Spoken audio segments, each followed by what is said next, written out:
Tanto più, direttore, che nei conto correnti, tra virgolette, dormienti, ci sono molti soldi dei nostri risparmiatori, Sì. con l'inflazione che c'è valgono sempre meno, vero? Quindi si beneficia anche del vantaggio fiscale e allora evidentemente hanno capito questo i nostri risparmiatori Sì, paradossalmente c'è qualcuno che l'ha capito anche troppo, tant'è vero che ho ricevuto proprio alcune telefonate, qualcuna anche dal Bellunese proprio, di persone interessate ad attivare versamenti volontari anche per somme Sì, consistenti, e a quel punto lì abbiamo ricordato sempre la natura del fondo pensione, che è una forma di investimento non speculativa, di lungo termine, ed è inopportuno in questi casi fare versamenti di somme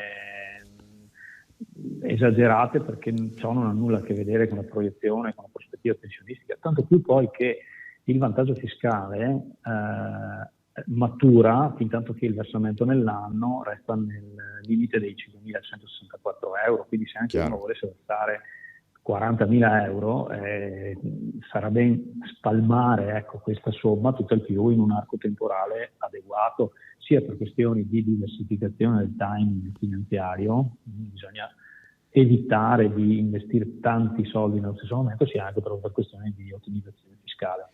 Eh, Quindi, insomma, se ci sono casi di questo tipo, prima di fare mosse avventate, è meglio farsi due parole. esatto. Direttore, un ultimo tema, abbiamo ancora un minuto. Le contribuzioni rispetto al 2021, come siamo?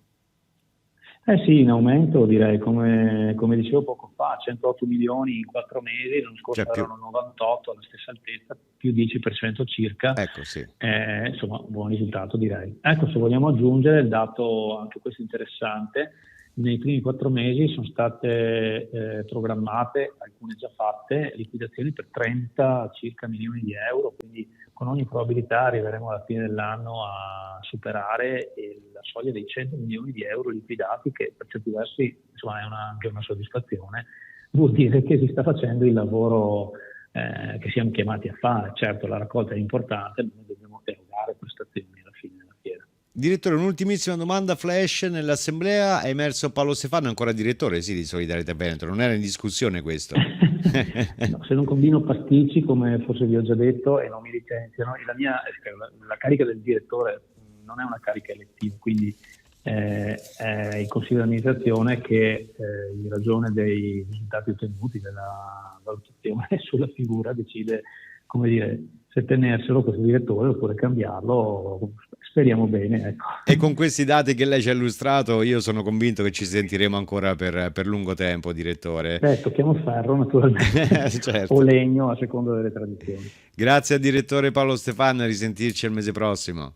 Grazie Claudio, un saluto a tutti, buona giornata. Avvertenza, messaggio promozionale riguardante forme pensionistiche complementari. Prima dell'adesione leggere la documentazione prevista da Codip.